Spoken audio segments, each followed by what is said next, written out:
Hi,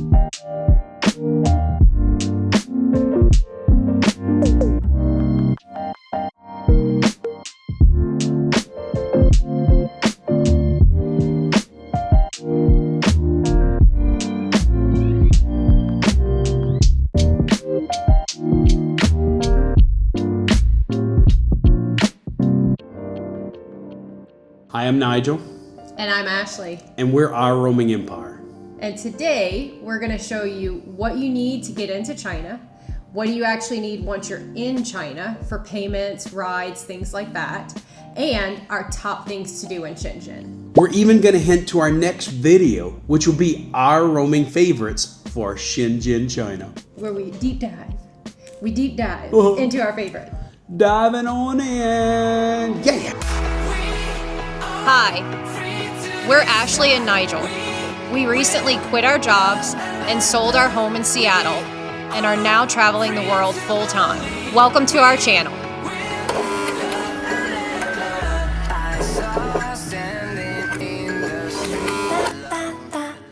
Please like and subscribe for more fun travel content.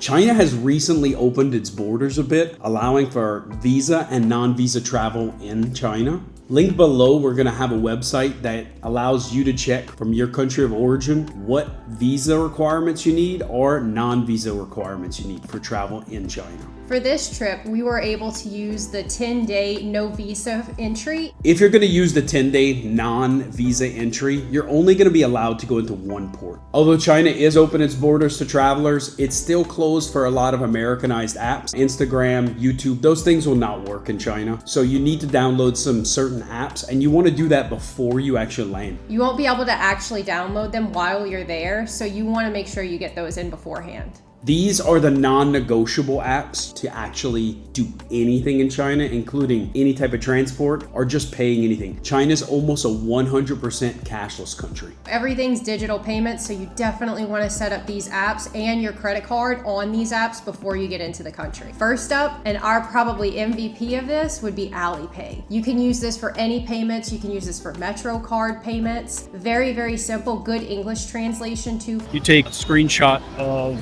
the barcode here, That guy? and you type in with amount, clear it with the vendor, and you press pay. He'll get a notification he's got paid. No cash. Simple. You will also need WeChat. This is for more conversations, booking reservations for tables, viewing menus at restaurants, ordering at restaurants. This one's very handy for that. Didi, which is sort of like an Uber. The city's a lot larger than we actually thought. It's walkable in terms of terrain, but not necessarily distance. So you will need to use this app sometimes. Lastly, AMAP. This is their version of Google Maps, essentially, and it's really, really accurate once you're in the country. You're not really able to learn how to use it before you're in the country because it doesn't really work until you're there, but it's very easy once you're there. After you download these apps, you're going to want to also set them up while you're in country of origin, but don't get scared if they don't work. They didn't even work for us when we were in Hong Kong and Macau. We were very nervous about if Alipay and WeChat was even gonna work. And right as we got into China, all these apps worked perfectly fine because we set them up beforehand. Don't be nervous, it will. If you downloaded it, if you connected your credit card, if you got your Metro card in and you followed all the steps for Alipay and WeChat that they ask you to go through, you'll be good. When going through customs, make sure to just listen to everything they say. I did get detained for a second in customs. I've never seen so many cops come around my chunky ass. I did fine. No issues for me. I went through first. They were very nice. They just wanted to do a secondary check before I went through. No one was rough with me. They asked me if I wanted water. They helped us fill out our paperwork and eventually sent us through.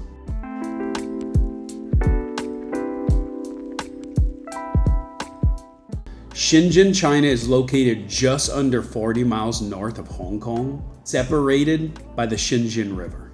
There's multiple ways to get there, including flight, ferry, bus, or train. They have a bullet train from Hong Kong, which will actually only take you about 20 minutes. A flight and a ferry will be both about an hour, and a bus will be about 2 hours. We were in Macau at the time, so we decided to take the ferry from Macau to Shenzhen.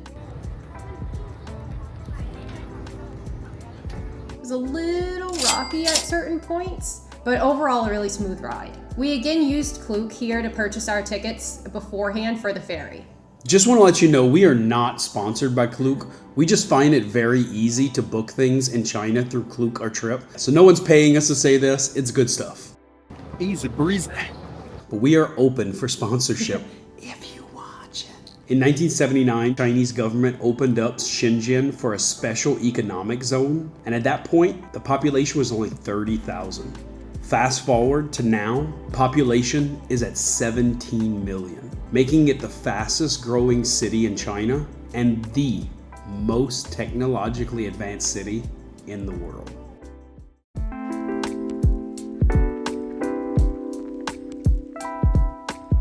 Before we get into our top things we did in Shenzhen, we'd like to give you a little tips that will make your trip easier and give you a leg up in the city so you can have more fun while you're here. Tip 1. There's a lot of security around, especially on any type of public transport, but it's a pretty easy system. They just want to check, make sure your bags are good, and if you're carrying a water bottle, pull it out, take a sip of it. They just want to make sure it's water in there. The security that you actually see on the metro trains, they're just there for the citizens' security and for your security. They didn't bother us at all. They're just making sure that the peace is kept. Tip number 2, being really technologically advanced, this city has a ton of electric bikes in a way that you can't hear them coming, and they are everywhere.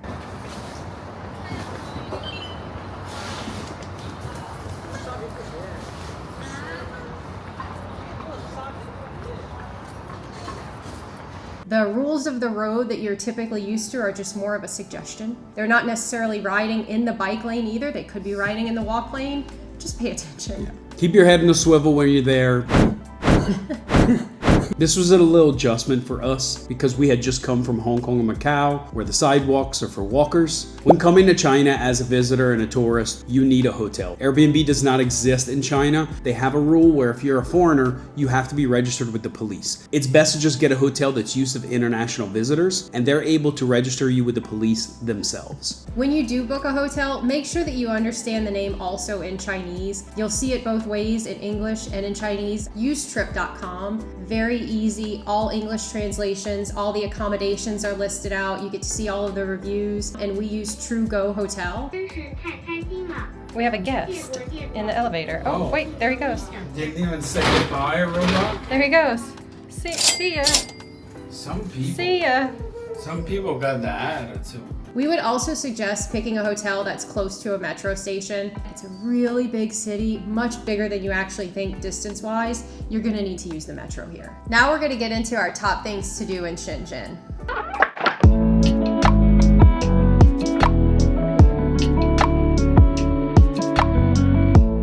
Starting off with number 5, we have SeaWorld. Now this is not associated with the company SeaWorld, although this does have a large aquarium there. SeaWorld was a bit touristy for us. Shops, eateries, stuff like that. It has a large boat in this little watered area. We went in the late afternoon and left by early night because we wanted to go to a food market. They do have a daily water fountain show that we missed, unfortunately, but I bet you it'd be really fun to see. The SeaWorld area was really nice. It was clean. It's a good stop off for an afternoon, but it really only needs about an hour or two in our opinion.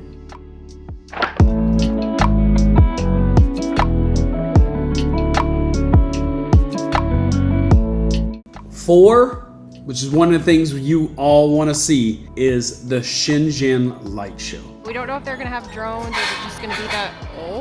Just almost fell down me. It only runs during the weekend. There's 2 to 3 shows nightly depending on the season. Well worth it, and if you're there on a weekend day, you cannot miss this.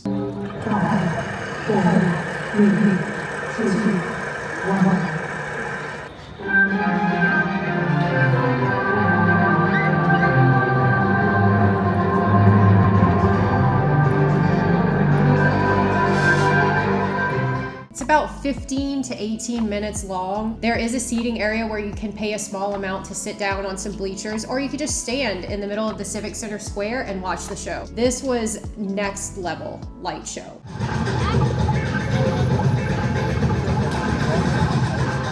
Everything was coordinated between the buildings. It was about 40 buildings participating.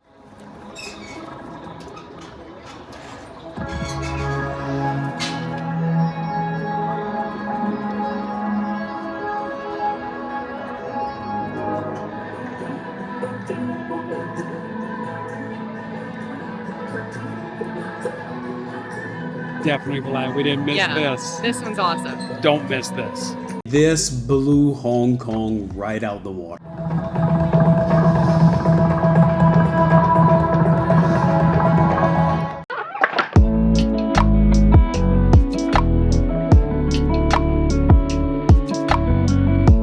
Our number 3 thing to do was one of my favorites, the Tenz Spa. We didn't bring cameras into this. We have some footage that we were able to take on our phone in some of the co-ed areas, but we just wanted to be respectful. So we just left the camera at home and we're just gonna tell you about the experience so that you can try it out for yourself. This is a 24-hour spa where you can get all sorts of treatments from facials, scrubs, massages, manis, pedis, hair done there. Everything that you could think of. Play games, there's free food, there's a restaurant, there's a wet sauna area. This place is so phenomenal. I'm not really a big spa person, but it was absolutely crazy how pampered I felt here. Process of once entering into the wet area is pretty simple. They're gonna ask you to take off your clothes, they're gonna put it in a locker.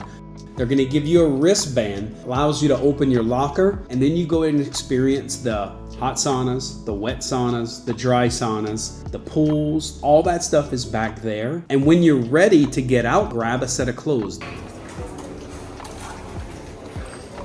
You can actually even purchase your own outfit, brand new if you want to, if you feel uncomfortable wearing something that's been washed and cleaned. Our sauna systems were a little bit different. For me, everyone was naked. We were showing brain the whole time.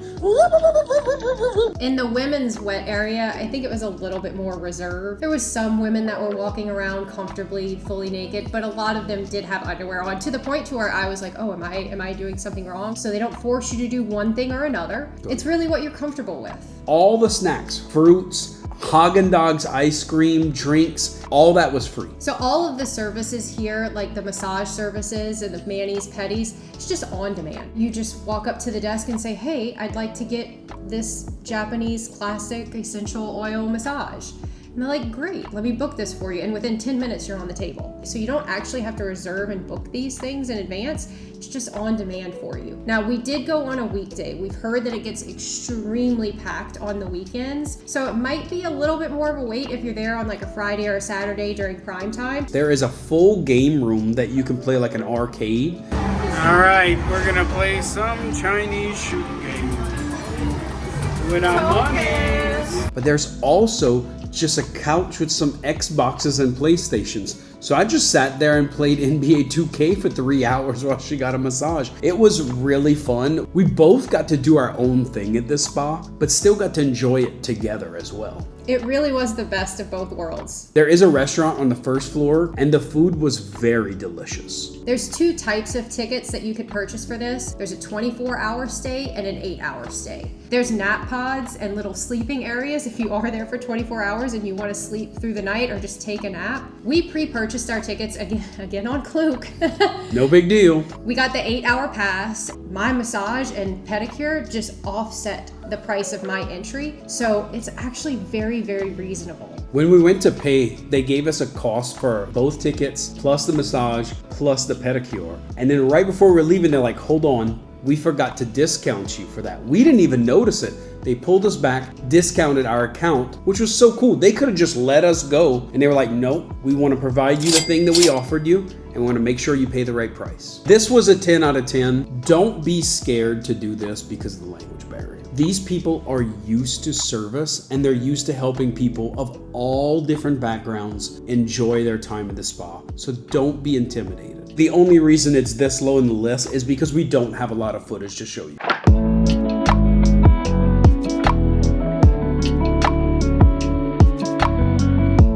Number 2 in Shenzhen, which you cannot miss, is the food. We at it again, y'all. Unlike most places in China, Shenzhen does not have a 1,000-year-old culture here. I don't know what it is. I'm gonna try it. Yep.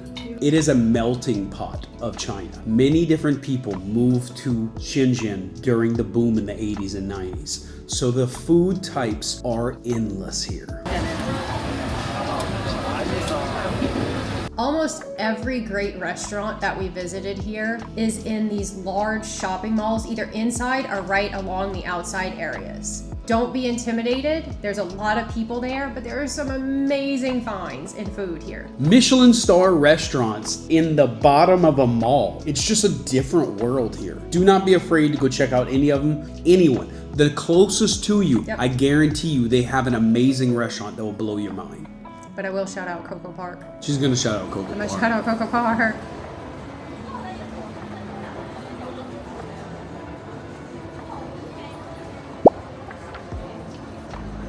Just 2 little karaoke stalls right back here. That is so awesome. They're booked, so no one can hear my. Some of our favorite things that we ate here were hot pot. Up hot. The chef. Not a shit.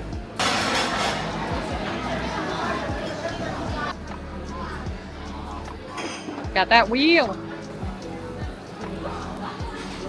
Blended meatball brains.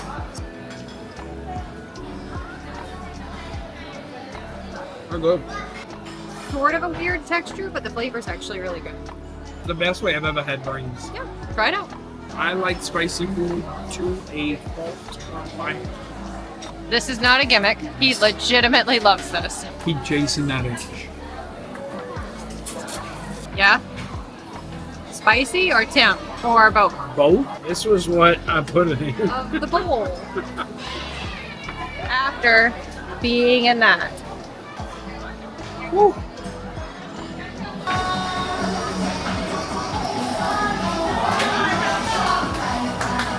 Their birthday song is superior.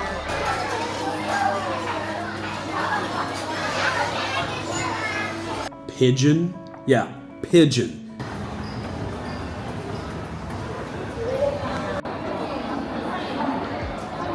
It's recommended to eat within 5 to 6 minutes.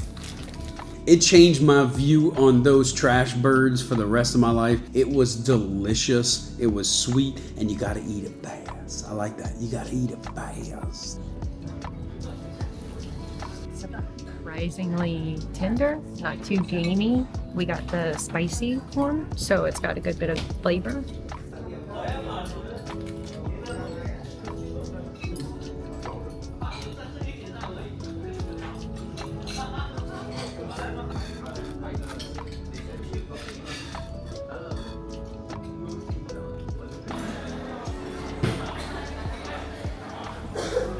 We also enjoyed the Korean barbecue place here, and we saw a bunch of them.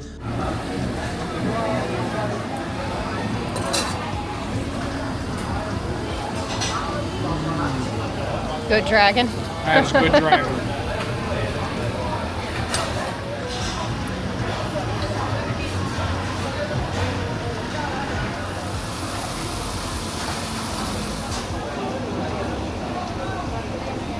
You're a late eater. There are many different restaurants that run 24 hours and food markets that start really late.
Pan-fried. Hold on. Dumplings. Make sure you know Ashley took the Okay. smallest bite to begin with. There's a reason. There's a reason. I've done this several times before, and they just spurt everywhere. The juice. So if you bite a little hole, it doesn't spurt and skeet Yep. everywhere. All right, non-skeeter. Mm. Almost dropped it. It's good, right? Very crispy. Yeah. Very thin dough. Pork inside. 90 cents. Yeah, but 5 of them. Not 90 cents a piece, but 5. See? Ski. Squirting on my glasses. Down or up. Wanted to make sure you're alright.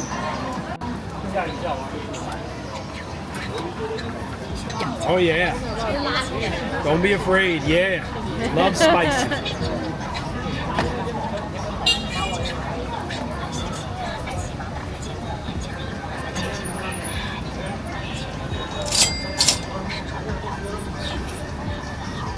Correct? Okay.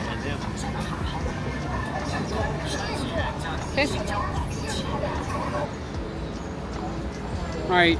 I got the curry cumin lamb. It's like a little meat pocket. Yeah.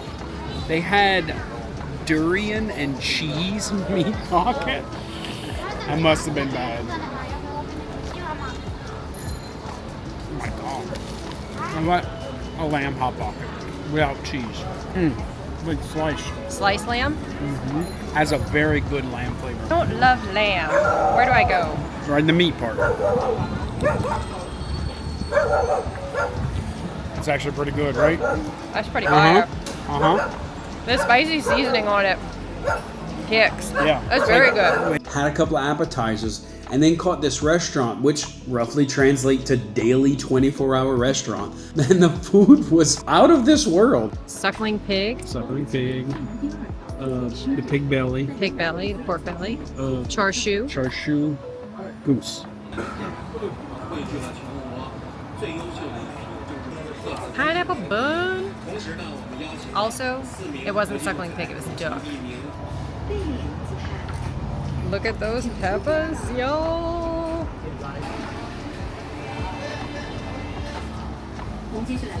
We didn't have a bad bite of food in this entire city. Not one. Not one. Even some of the event park food here was really, really great. It's not like a Disneyland food stall kind of feel. It's very traditional Chinese dishes and family-owned places at these areas. So we got some spicy rice noodles, yum yum, and spicy potatoes. Look how good they look. Potatoes. Potatoes. Oh my god. Yeah. That's so good. Rice noodle time. See that good seasoning? That good sauce? I think that sauce is a tomato sauce too. Yeah. Perfectly cooked potatoes. Again, Cajun. Very Cajun. I'm gonna tell you this right now. Southern China food is Cajun food. It's just what it is. Yeah, it's got a slightly different spice flavor profile. But they're trying to achieve the same it's thing. Cajun. Yeah, it's Cajun. It's like a 3,000-year-old Cajun culture. Feel at home. It's weird. Definitely try them out. Do not be afraid of them.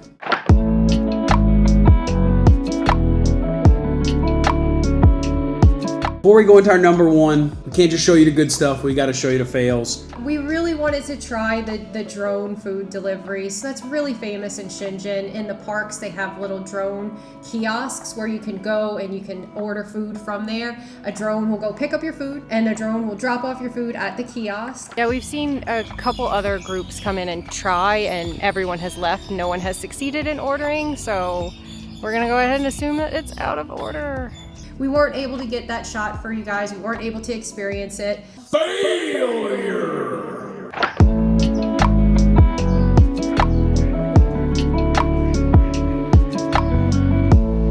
And our number one on this list was the Hakka town. Gankeng Hakka town. This was the quaintest, most peaceful little village in North Shenzhen. It is a must-see. In the city, you're used to these massive skyscrapers, which have their own beauty.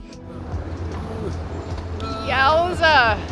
But it doesn't really feel like China necessarily. This town, this area feels like China. It was a little rainy that day too, so there was less people out. Every turn, every nook and cranny we walked through was so beautiful.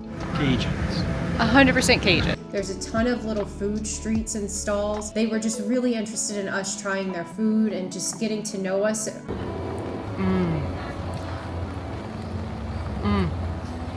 so good. We did see it earlier in the morning, right as it opened, to try and avoid the crowds. I'm sure going at night would have its own beauty to it as well. It is free to enter this town. There's no ticket needed. This little town is not to be missed. We can't overstate how quaint, beautiful, peaceful, friendly this little town is. It's a must stop.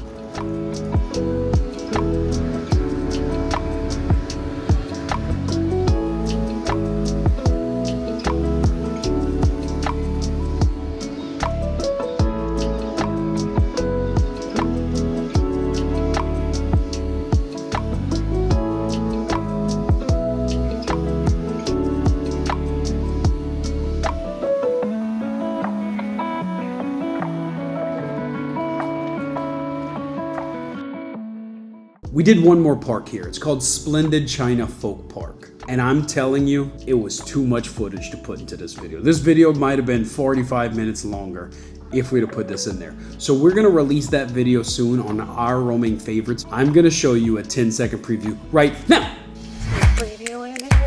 You're seeing the things we're dancing in the background, and it's gonna make you wanna see the video.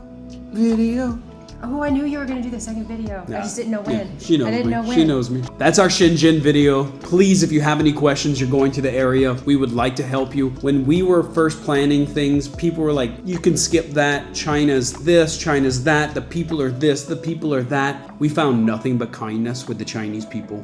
We found nothing but acceptability from the whole system. And we found nothing but clean streets, beautiful architecture, and wonderful logical systems of travel. China won us over, and if we ever get a chance to go back, we will easy. This was a really, really good stop, not to be underestimated. Stay tuned for our next video coming up from Shenzhen, China on Splendid China Folktown.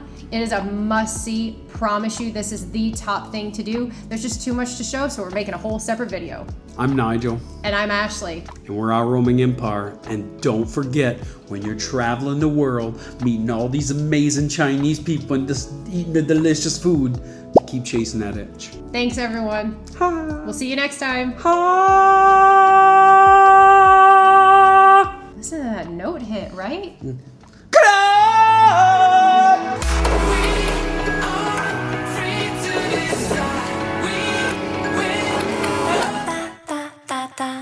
Please like and subscribe for more fun travel content. Yet. Sorry. So, side note, we had the flu. Yeah. So if you hear any of that gunkiness, Gunkiness. flu time. Failure!